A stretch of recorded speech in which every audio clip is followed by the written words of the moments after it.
اگر ہم اس قرآن کو کسی پہاڑ پر اتار دیتے لرأیتہ خاشعا متصدعا من خشیۃ اللہ، تو تم دیکھتے کہ وہ پہاڑ دب جاتا، پھٹ جاتا اللہ تعالیٰ کے خوف اور خشیت سے۔ وَتِلْكَ الْأَمْثَالُ نَضْرِبُهَا لِلنَّاسِ، اور یہ مثالیں ہیں جو ہم لوگوں کے لیے بیان کرتے ہیں، لعلہم یتفکرون، شاید کہ وہ تفکر کریں، غور و فکر کریں۔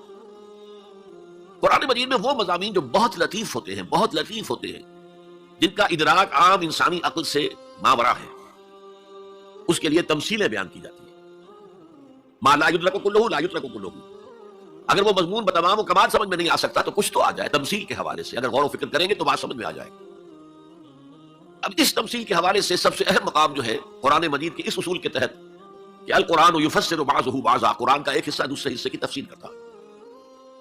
سورہ اعراف میں یہ واقعہ مذکور ہے کہ جب حضرت موسیٰ علیہ السلام کوہ طور پر گئے تورات لینے کے لیے، تو وہاں انہوں نے اللہ سے ایک خواہش کا، ایک درخواست کا اظہار کیا۔ وہ خاطبہ اور مکالمہ تو اس سے پہلے بھی ہو چکا تھا، اب یہ شوق رب ارنی انظر الیک، پروردگار اب دیدار بھی عطا فرما دے۔ پردے کے پیچھے سے بات تو ہوتی رہی ہے اور ہو رہی ہے، لیکن دیدار بھی عطا کر دے۔ اللہ نے فرمایا لن ترانی، تم مجھے ہرگز نہیں دیکھ سکتے، ولکن انظر الی الجبل، لیکن وہ سامنے والے پہاڑ پر نگاہ جماؤ، فإن استقر مکانہ فسوف ترانی، اگر وہ اپنے مقام پر قائم رہ جائے، ہم اپنی ایک تجلی اس پر ڈالیں گے، اگر وہ جھیل جائے اس تجلی کو تو تم بھی سوچنا کہ ہمارا دیدار کر سکو گے۔ فلما تجلی ربہ للجبل، جب اللہ نے اپنی تجلی ڈالی اس پہاڑ پر، جعلہ دکن، تو وہ پھٹ گیا، ریزہ ریزہ ہو گیا۔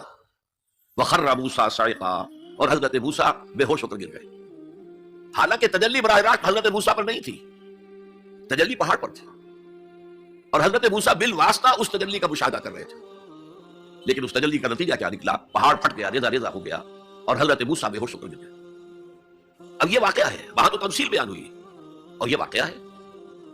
تو جو اثر اللہ تعالیٰ کی ذات کی تجلی کا ہے، وہی اثر اللہ کی جو صفت ہے کلام، اس کی تجلی کا ہے۔ اس لیے کہ صفت کس کی؟ اللہ کی ہے صفات ذات حق حق سے جدا یا غیر ذات، متکلمین اس مسئلے کا حل ہی نہیں کر پائے۔ کلام اللہ کی صفت ہے، اس کی صفت کی بھی وہی تاثیر ہے۔ یہ آیت قرآن مجید کی عظمت کو واضح کرتی ہے جیسے کہ وہ ہے فی نفسہ ہی۔ اب دیکھیے کوئی چیز بہت عظیم ہے، بہت عظیم ہے، بہت عظیم ہے، اگر مجھے اس سے کوئی فائدہ نہیں تو مجھے اس سے کوئی دلچسپی نہیں ہوگی۔ تو اب جو دوسرا مقام میں آپ کو سنا رہا ہوں، یہ سورہ یونس کی 2 آیات ہیں، یہ ترتیب میں نوٹ کرا چکا ہوں، 1 آیت، 2 آیتیں، 4 آیتیں، 6 آیتیں، 8 آیتیں۔ فرمایا یا ایھا الناس قد جاءتکم موعظۃ من ربکم وشفاء لما فی الصدور وہدی ورحمۃ للمؤمنین قل بفضل اللہ وبرحمتہ فلذلک فلیفرحوا ھو خیر مما یجمعون۔ اے لوگوں، تمہارے پاس آ گئی ہے نصیحت، موعظت تمہارے رب کی طرف سے۔ وہ صرف موعظت نہیں ہے، سینوں کے اندر جو روگ ہیں، جو امراض ہیں، ان کا علاج بھی ہے، شفا بھی ہے، شفاء لما فی الصدور۔ تیسرے درجے میں وہ ہدایت ہے، وہ بتاتی ہے کدھر جاؤ کدھر نہ جاؤ۔ جیسے آپ نے دیکھا ہوگا پہاڑی راستوں پر قدم قدم کے اوپر کوشن ہوتا ہے، یہاں سپیڈ کم کر لو ورنہ تم کسی کھائی میں جا گرو گے۔ تو یہ ہدایت کیا ہے؟ دیکھو ادھر مت جانا، ادھر جاؤ، اگر ادھر جاؤ گے تمہارا سارا معاملہ تل پٹ ہو جائے گا، یہ ہے ہدایت۔ اور جو چیز دنیا میں ہدایت ہے وہ آخرت میں رحمت ہے، ہدی ورحمۃ للمؤمنین۔ اب میں چاہتا ہوں ان 4 الفاظ میں جو ربط ہے اسے سمجھیں۔ دیکھیے اگر کسی ایسی زمین پر بارش برسے جو اوپر سے بہت سخت ہے تو پانی بہہ جائے گا، زمین میں جذب نہیں ہوگا تو کوئی روئیدگی پیدا نہیں ہوگی۔ اگر دل سخت ہے تو قرآن مجید ان پر کوئی اثر نہیں کرے گا۔ اس کے لیے سب سے پہلے موعظہ کی ضرورت ہے، واعظ کی ضرورت ہے، نصیحت کی ضرورت ہے، تاکہ دل نرم پڑ جائے۔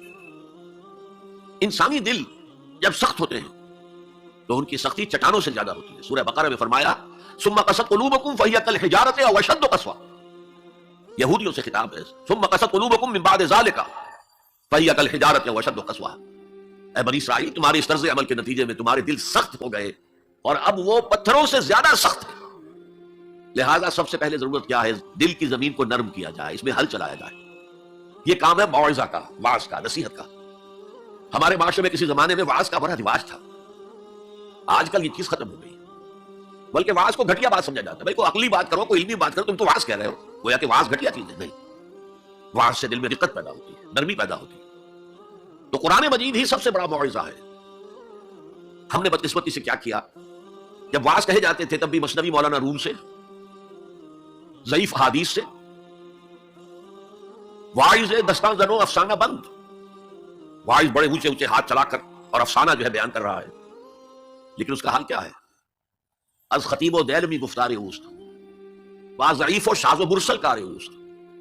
وہ خطیب بغدادی یا دیلمی کی جو احادیث ہیں، جو سب سے گھٹیا درجے کی کتابیں حدیث کی، سب سے کم تر درجے کی کتابیں حدیث کی، ضعیف کتابوں کے یوں سمجھیے کہ بہت بڑے مجموعے، وہاں سے وہ حدیثیں لا رہا ہے۔ از ضعیف و شاذ و مرسل کار ہے، ضعیف حدیث، شاذ حدیث، مرسل حدیث سے وہ بیان کر رہا ہے۔ قرآن سے اس کا کوئی تعلق نہیں۔ قرآن مجید سب سے بڑا واعظ ہے۔ یا ایھا الناس قد جاءتکم موعظۃ، یہ دل کو جب نرم کرتا ہے تو پھر اس میں جذب ہوتا ہے، یہ سیکنڈ سٹیپ ہے اس کا۔ اور جب دل میں جذب ہوگا تو دل کے اندر کی بیماریوں کو دور کر دے گا۔ دل کے اندر کی بیماریاں کون سی ہیں؟ تھرومبوسس نہیں، سنجائنا نہیں، وہ اور ہیں۔ وہ دل کی بیماریاں جن کے لیے قرآن شفا ہے، وہ ہے تکبر، حسد، حب مال، حب دنیا، حب جاہ، حب شہرت۔ یہ ہیں وہ چیزیں کہ جو اصل ہیں، جو دل کے امراض ہیں، ان سب کو جڑ سے نکال کر پھینک دے گا قرآن حکیم۔ یا ایھا الناس قد جاءتکم موعظۃ من ربکم وشفاء لما فی الصدور، وہ ہدن اور وہ ہدایت ہے، انفرادی زندگی کے لیے بھی ہدایت ہے، اجتماعی زندگی کے لیے بھی ہدایت ہے۔ کبھی اگر سورہ فاتحہ پر آپ غور کریں، جو ہماری نماز کا جزو لازم ہے، تو ہم پہلے کہتے ہیں الحمدللہ رب العالمین الرحمن الرحیم مالک یوم الدین ایاک نعبد و ایاک نستعین۔ یہ ہدایت تو ہمیں پہلے ہی ملی ہوئی ہے۔ پھر جو ہم کہتے ہیں اہدنا الصراط المستقیم، اللہ کو ہم نے پہچان لیا، اسے رب العالمین مان لیا، اسے رحمان مان لیا، اسے رحیم مان لیا، اسے روز جزا کا حاکم مطلق مان لیا، تو اب کون سی ہدایت رہ گئی؟ ہدایت تو آ گئی۔ اب اصل ہدایت جو درکار ہے وہ ہے جو ریلیونٹ ہے آج کے دور میں، جو اجتماعی نظام ہے انسانوں کا، اس کے لیے انسان بالکل بے بس، اس کی عقل جو ہے اجتماعی نظام عدل قائم نہیں کر سکتی۔ انفرادی طور پر نیکی اور بدی کا علم میرے اور آپ کے نفس کے اندر ودیعت شدہ ہے، وَنَفْسٍ وَمَا سَوَّاهَا فَأَلْهَمَهَا فُجُورَهَا وَتَقْوَاهَا، یہ موجود ہے۔ لیکن یہ کہ معاشرتی نظام میں عورت اور مرد کے درمیان کیا توازن ہو، ان کے حقوق و فرائض کا توازن دنیا میں کیا ہوتا رہا ہے اور ہو رہا ہے آج بھی۔ یا عورت جوتی کی نوک کے برابر ہے، کوئی اس کی حیثیت نہیں، بھیڑ بکری کی طرح ملکیت ہے، اس کے کوئی حقوق نہیں۔ اور یا عورت کلوپیٹرا بن کر پورے ملک کی قسمت کا بیڑا غرق کرتی ہے، انسانوں کے شانہ بشانہ ہو کر وہ در حقیقت خاندانی نظام کو برباد کرتی ہے۔ ان دونوں کے درمیان توازن کیسے قائم کیا جائے؟ اب آپ سوچئے، تجزیہ کیجئے۔ اگر مرد سوچے گا، نظام بنائے گا، تو وہ اپنے احساسات سے تو واقف ہے، عورت کے احساسات و جذبات سے تو واقف نہیں ہے۔ عورت نظام بنائے گی تو وہ اپنے احساس و جذبات سے واقف ہے، وہ مرد کے احساسات و جذبات سے واقف نہیں۔ یہ عادلانہ نظام وہی ہستی دے سکتی ہے جس نے مرد کو بھی پیدا کیا، عورت کو بھی پیدا کیا۔ ایک امپلائر امپلائی ریلیشن شپ ہے، کارخانے دار ہے، وہ لوگوں کو رکھتا ہے مزدور۔ اب جو بھی پروڈکشن ہو رہی ہے، جو نفع ہو رہا ہے، اس میں کتنا حصہ مزدور کا ہونا چاہیے، کتنا سرمایہ دار کا ہونا چاہیے، کون طے کرے گا؟ یا سرمایہ دارانہ نظام بن جائے گا اور مزدور کمر توڑنے والی محنت کرنے کے باوجود زندگی کے بنیادی جو تقاضے ہیں ان کو بھی حاصل نہیں کر سکے۔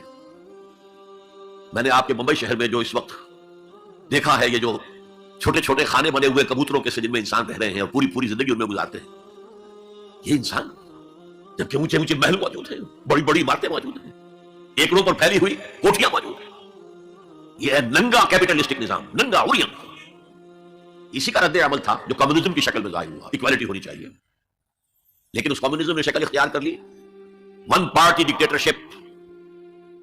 تمہیں کوئی حق حاصل نہیں ہے، نہ کچھ کہہ سکتے ہو، نہ تنقید کر سکتے ہو، نہ رائٹ آف ایسوسیشن ہے، نہ right of expression of opinion ہے، بس کام کرو، تنخواہ لو، روٹی کھاؤ، اللہ اللہ خیر سلام۔ یہی وجہ ہے کہ وہ نظام بھی مر گیا۔ اسی طریقے سے کسی بھی نظام میں اگرچہ حاکم مطلق تو اللہ ہے، پھر بھی کوئی نظام آپ بنائیں گے تو کچھ حکام ہوں گے، اولو الامر ہوں گے۔ خلافت راشدہ میں بھی تھے، امیر المومنین تھے، اولو الامر تھے۔ عوام میں اور ان کے درمیان حقوق و اختیار کا توازن کیا ہو، کون طے کرے گا؟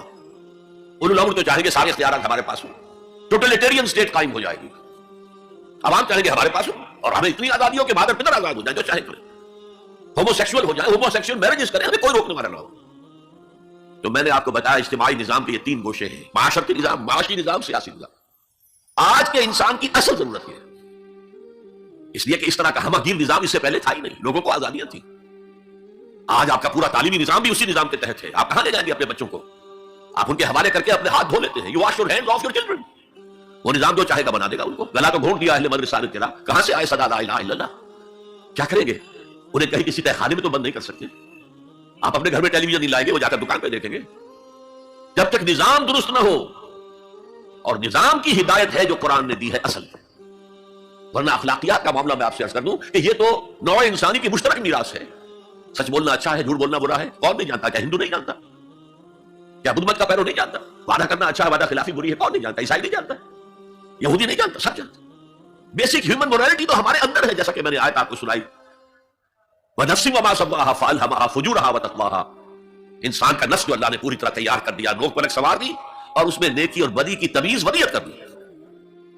لہذا اصل ہدایت ہے آج جس کی ضرورت ہے وہ اجتماعی نظام. 2 منٹ اور لے لوں آپ کے. 300 سال سے انسان اسی اجتماعی عدل کی تلاش میں ادھر سے ادھر ٹھوکرے کھا رہا ہے.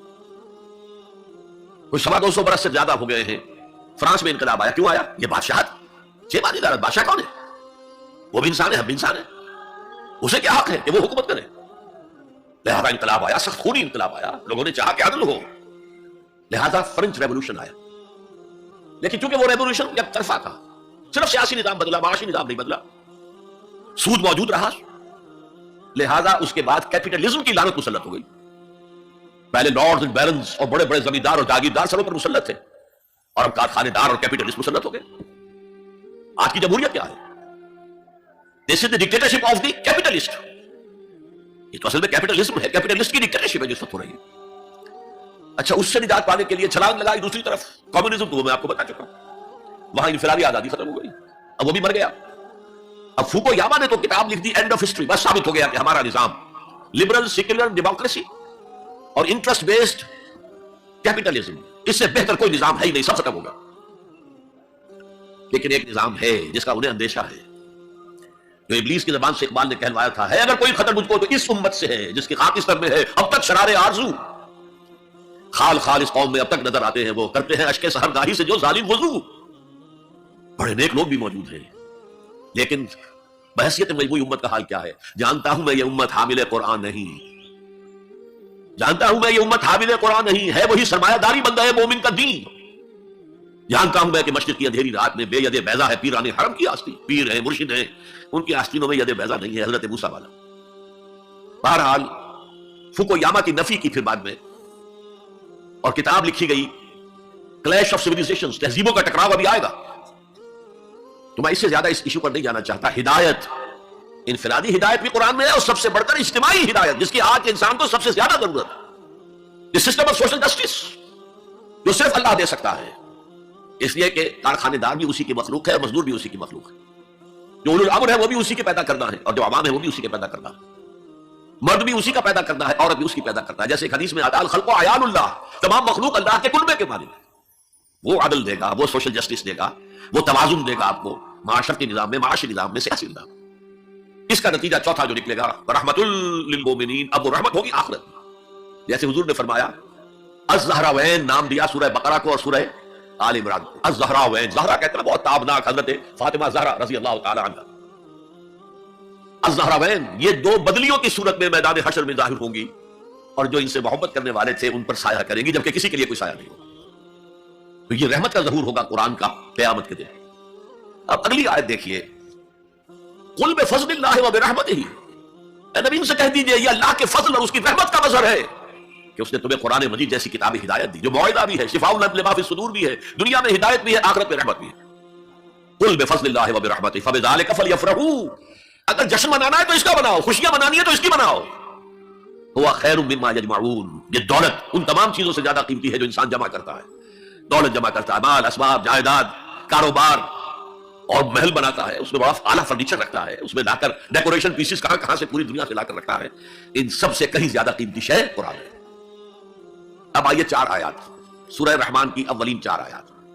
الرحمن، یہ جملہ نہیں بنا، یہ تو صرف مبتدا ہے، لیکن آیت پوری ہے. الرحمن علم القرآن خلق الانسان علمہ البیان. یہ اصل میں جو 4 آیتیں، ان میں 4 چوٹی کی چیزوں کا بیان ہے، ٹاپ موسٹ چیزیں. اللہ کے ناموں میں سب سے پیارا نام رحمان ہے، اگرچہ قرآن میں کثرت سے آیا ہے اللہ. وہ کیوں؟ اہل عرب صرف اسی نام سے واقف تھے، اللہم اللہم دعائیں مانگا کرتے تھے. اور آپ کو معلوم ہے سورہ فرقان میں تو اعتراض بھی انہوں نے کیا، یہ رحمان کو کون ہے؟ ہم تو جانتے نہیں، یہ کہاں سے لے آئے ہوئے محمد الرحمان صلی اللہ علیہ وسلم. لیکن آپ غور کریں تو سب سے پیارا نام رحمان ہے. دیکھیے رحمت سے یہ دو نام بنائے گئے، الرحمن الرحیم. 113 مرتبہ تو تمام صورتوں کے سے پہلے یہ آیت موجود ہے، الرحمن الرحیم، بسم اللہ الرحمن الرحیم. سورہ فاتحہ میں الحمدللہ رب العالمین الرحمن الرحیم. ان میں فرق کیا ہے؟ یہ جو فعلان کا وزن ہے، اس پر جو عربی میں لفظ آتے ہیں، اس میں کسی صفت کی ہیجانی کیفیت، طوفانی کیفیت، ٹھاٹھے مارتا ہوا سمندر، پہاڑوں ایسی لہریں، اسی سے غضبان بنا ہے، انتہائی غضبناک، بہت غصہ. اسی سے جوعان بنا ہے، بھوک سے مر رہا ہوں میں، انا جوعان. اسی سے عطشان بنا ہے، میں پیاسا مر رہا ہوں. اللہ کا لفظ، اللہ کا نام رحمان ظاہر کر رہا ہے اللہ کی رحمت ٹھاٹھے مارتے ہوئے سمندر کی طرح. اور رحیم فعیل کے وزن پر ہے، جس میں دوام ہوتا ہے، تسلسل ہوتا ہے. تو اللہ کی رحمت جہاں ٹھاٹھے مارتے ہوئے سمندر کی طرح ہے، ساتھ ہی وہ آہستگی کے ساتھ مسلسل بہنے والے دریا کے مانند بھی ہے، تسلسل کے ساتھ. اب ان دونوں کا ریلیشن اگر میں آپ کو ایک مثال سے سمجھاؤں، اگر کہیں کسی بس کا ایکسیڈنٹ ہو جائے اور آپ دیکھیں کوئی عورت جو ہے مردہ ہو گئی ہے اور کوئی شیر خار بچہ اس کی چھاتی سے چپٹا ہوا، اسے کیا پتا میری ماں مر گئی، اور کوئی آئیڈینٹیفیکیشن نہیں ہو رہی، کچھ پتا نہیں ہے یہ کون خاتون تھی، کہاں سے آئی تھی، کچھ نہیں. آپ بتائیے اس وقت کون سا انسان ہوگا جس کے دل میں رحمت کا دریا جوش نہ مار جائے، اس بچے کی سرپرستی میں کر لوں. یہ انسان کی فطرت ہے.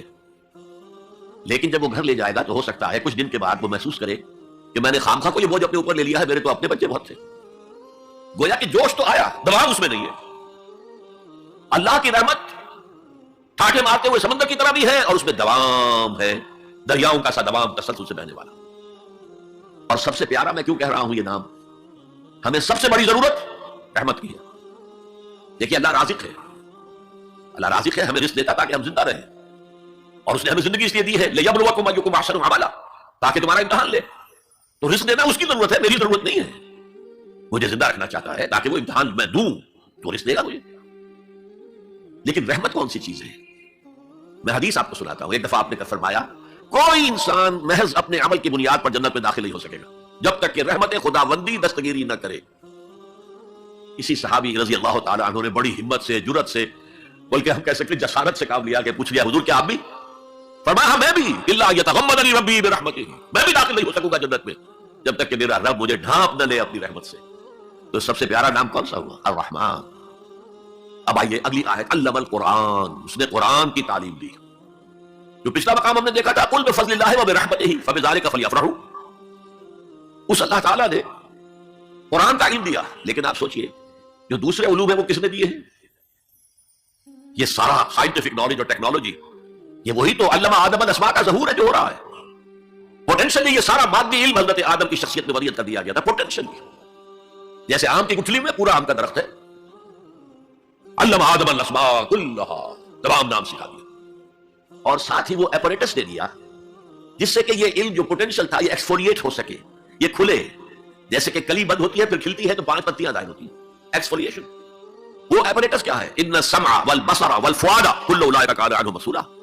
کانوں سے سنو، آنکھوں سے دیکھو، اس دماغ میں سینس ڈیٹا فیڈ کرو، پروسیس کرو، نتیجہ نکالو، میموری کے حوالے کر دو، اور سوچو اور دیکھو اور مشاہدہ کرو، نتائج اسے نکالو، پچھلی میموری سے اس کو ٹیلی کرو، کوئی نئی چیز مل گئی ہے تو اس کو بھی اسٹور کر لو. یہی ہے نا.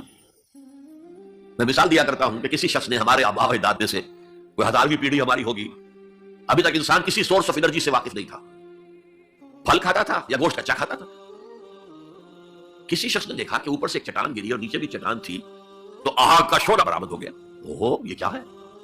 اب اس نے ویریفائی کرنے کے لیے 2 پتھر لیے، ٹکرائے، شعلہ پیدا ہو گیا، آگ ایجاد ہو گئی. The most primary source of energy.